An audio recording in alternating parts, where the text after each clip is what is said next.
ہم نے حق کے ثنا ادا کر دیا ہے. نہیں، کبھی کوئی بولنے والی زبان اس کے حق کے مدحت ادا نہیں کر سکتی.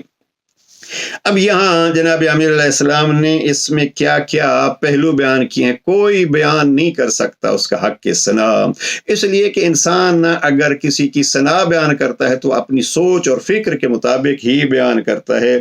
اب اگر انسان کی سوچ محدود ہو تو پھر وہ حق کے تعریف ادا نہیں کر سکتا. جس چیز پر تعریف کی جا رہی ہے، جس کی تعریف کی جا رہی ہے اس کی پہچان ہو، یا جس چیز پر اس کی تعریف کی جا رہی ہے اس کی پہچان ہو تو تعریف کی جا سکتی ہے. نہ ہم اس کی حق کی معرفت رکھتے ہیں اور نہ ہی اس کی دی ہوئی نعمات جس پر ہم اس کی حمد کر رہے ہیں ان کی حقیقی پہچان ہے. کسی بزرگ نے بڑا خوب کہا کہ یہ وجود انسانی کو آپ دیکھیے تو وجود انسانی میں کوئی 10 بلین کے قریب سیل موجود ہیں، یہ جراثیم موجود ہیں، اور ہر ایک زندہ چیز ہے. ایک زندہ انسان کے جسم میں بلینز کے حساب سے زندہ اشیاء موجود ہیں. اور ایسے یہ ہے کہ اگر کوئی کم ہو جائے تو بھی بیمار، اگر کسی میں اضافہ ہو جائے تو بھی بیمار. اب ان کی پہچان اور اس کو اس خالق نے کیسے خلق کیا ہے ہم ان کو نہیں پہچان سکتے. ایک جگہ پہ مور کے خطبے میں اور ٹڈی کے بارے میں جناب امیر علیہ السلام فرماتے ہیں انسان تو اپنے آپ کو پہچان، اگر اس کی ایک مخلوق کی تعریف نہیں کر سکتا تو اس خالق کی تعریف کیسے کر سکے گا. بہرحال اس حمد کو یاد رکھیے. بس اسی جملہ حمد پہ اگر رک جائیں تو پھر بات طویل ہو جائے گی. جناب امیر علیہ السلام نے نہج البلاغہ کے ایک مقام پر ارشاد فرمایا ہے کہ وَلَا يَحْمَدُ حَامِدٌ إِلَّا رَبَّهُ. حمد اگر ہو سکتی ہے، یہ خطبہ 16 کے آخر میں ہے کہ حمد کرنے والے صرف اپنے پروردگار کی حمد کرے. اب اگر لائق حمد ہے تو وہ پروردگار ہے. پھر دوسروں کی تعریف ہوگی، علی کی تعریف ہوگی. کس بیس پہ تعریف ہوگی؟ اس لیے کہ علی اللہ کا ہے. نبی کی تعریف ہوگی تو کس لیے ہوگی؟ اللہ کی وجہ سے. تو حمد کرنے والے حقیقی حمد اللہ کی کرتے ہیں اور پھر ان کی تعریف ہو جاتی ہے جو اللہ کے ہیں. ان کی تعریف اسی بنا پہ ہے. ہم علی کی تعریف بیان کرتے ہیں، فضائل بیان کرتے ہیں، مقصد یہی ہوتا ہے کہ علی اللہ کا ایسا عبد ہے جو کہتا ہے کہ پروردگار میرے فخر کے لیے یہ کافی ہے کہ میں علی تیرا بندہ ہوں. اب یہ حمد فقط اسی کے لیے. اور ایک جملہ بڑا خوبصورت جناب امیر علیہ السلام کا اور نہج البلاغہ سے عرض کر دوں اور آتے ہیں اس خطبے کی طرف. جناب امیر علیہ السلام کے خطبہ 155 کی ابتدائی جملے کو دیکھیے. امام فرماتے ہیں الحمدللہ الذی جعل الحمد مفتاحا لذکرہ. تمام حمد اس اللہ کے لیے ہے جس نے حمد کو اپنے ذکر کا افتتاحیہ بنایا ہے. گویا یہ حمد اللہ کے ذکر کی ابتدا ہے، افتتاح ہے. پروردگار ہمیں اس ذکر کی توفیق دے. وہ زبانیں اس کے ذکر تک پہنچ نہیں سکتی، لیکن وہ کریم ایسا ہے جس کو زبان نہیں دی اس کی سوچوں کی ذریعے سے جو تعریف ہوتی ہے. گونگوں کو کبھی نماز پڑھتے ہوئے دیکھا ہے؟ میں سمجھتا ہوں کہ ہم بڑے قرأت کے ساتھ اور بڑے اہتمام کے ساتھ الحمد کہتے ہیں اور وہ پتہ نہیں قبول ہوگی یا نہیں. لیکن جس کو زبان ہی نہیں دی، یقیناً جب وہ اپنی بے زبانی میں، ہم نے دیکھا ہے گونگے افراد کو کیسے وہ نماز پڑھتے ہیں، لفظ ادا نہیں کر سکتے لیکن ایک ادائیگی کا ڈھنگ بناتے ہیں. میں کہتا ہوں اس کو بھی قبول کرنے والا اللہ ہے، اس لیے کہ وہ ہر چیز اس کی تسبیح کرتی ہے. تسبیح میں خود حمد بھی آتی ہے. اس لیے کہ جب تسبیح ہمیں بتلائی گئی جناب زہرا کے نام سے تو اس میں کیا ہے؟ پہلا ذکر ہے اللہ اکبر، الحمدللہ، سبحان اللہ. تو یہ اس کی تسبیح ہے. تو علی فرماتے ہیں ذکر پروردگار کے افتتاح اور مفتاح و چابی کیا ہے؟ وہ الحمد ہے. یہ 12 صفات کا ترجمہ کر دوں اور باقی انشاءاللہ اس کو آگے بڑھائیں گے. علی علیہ السلام فرماتے ہیں اور ہم فقط اردو کے حد تک رہیں گے.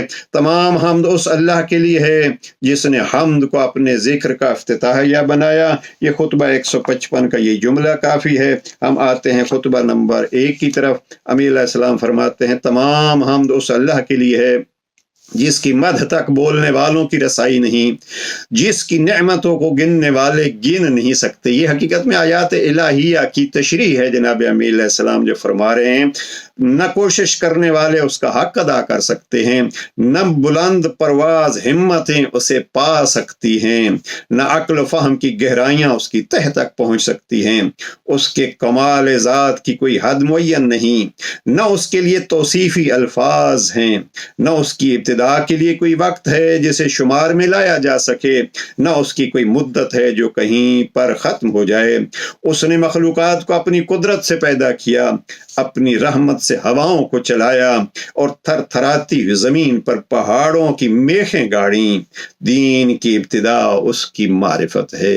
یہ 12 صفات کے بعد اول الدین معرفت ہو، اور پھر آگے امام فرماتے ہیں، ذرا یہ سخت جملات ہیں، قابل دقت ہیں۔ کمال معرفت اس کی تصدیق ہے۔ حقیقت میں معرفت کیا ہے؟ معرفت یہ ہے کہ جو وہ کہتا ہے اس کی ہم تصدیق کریں۔ کمال تصدیق توحید ہے، اور اس کی تصدیق کی نشانی کیا ہے؟ کہ ہم بس اسی کے قائل ہو جائیں۔ کمال توحید تنزیہ و اخلاص ہے، اور توحید کا کمال کیا ہے؟ کہ ہمارا پھر ہر عمل اخلاص کے طور پر ہو کہ اور تیرے علاوہ کوئی ہے ہی نہیں۔ اور کمال تنزیہ و اخلاص یہ ہے کہ اس سے صفتوں کی نفی کی جائے۔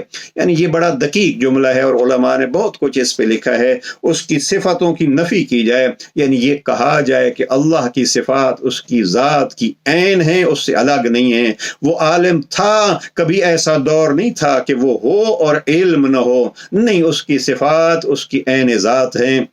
اس بحث کو ہم تفصیل میں نہیں جانا چاہتے، بس اتنا ذہن میں رکھیے، صفات ذاتی یہ اس کی عین ذات ہے، صفات اس کی، کیونکہ ہر صفت شاہد ہے کہ وہ اپنے موصوف کی غیر ہے۔ امام فرماتے ہیں کہ اگر ہم اس کو الگ کریں تو یہ ظاہر ہوتا ہے کہ علم الگ ہے، خدا الگ ہے، اور ہر موصوف شاہد ہے کہ وہ صفت کے علاوہ کوئی چیز ہے، لہذا اس کی صفات اس کے الگ نہیں ہے۔ اس لیے امام فرماتے ہیں اس سے صفتوں کی نفی کی جائے، یعنی یہ نہ کہا جائے کہ اس کی صفتیں الگ اور وہ الگ، نہیں، اس کی صفتوں کو اس کی ذات کا حصہ بن جائے۔ لہذا جس نے ذات الہی کے علاوہ صفات مانے، اس نے ذات کا ایک دوسرا ساتھی مان لیا، اور جس نے اس کی ذات کا کوئی اور ساتھی مانا، اس نے دوئی پیدا کی، اور جس نے دوئی پیدا کی اس نے اللہ کے لیے اس کے لیے جز بنا ڈالا، اور جو اس کے لیے اجزاء کا قائل ہوا وہ اس سے بے خبر رہا، اور جو اس سے بے خبر رہا اس نے اسے قابل اشارہ سمجھا، اور جس نے اسے قابل اشارہ سمجھ لیا اس نے اس کی حد بندی کر دی۔ سبحان اللہ! علی نے یہاں گویا جسم کی نفی کس انداز میں کی ہے کہ جس نے قابل اشارہ سمجھا، اس اشارے کے لیے وہ کوئی طرف ہوتی ہے، تو اس نے رب کو محدود کر دیا، حد بندی کر دی، اور جو اسے محدود سمجھا وہ اسے دوسری چیزوں ہی کی قطار میں لے آیا، اور جس نے یہ کہا کہ وہ کس چیز میں ہے اس نے اسے کسی شے کے ضمن میں فرض کر لیا، اور جس نے یہ کہا کہ وہ کس چیز پر ہے اس نے اور جگہیں اس سے خالی سمجھ لیں۔ یہ ایک بحث ہوتی ہے کہ وہ عرش پر ہے، عرش پر ہے تو گویا دوسری جگہیں اس سے خالی ہیں، نہیں، یہ ایک نمونہ ہے، اور عرش کی بحث الگ ہے۔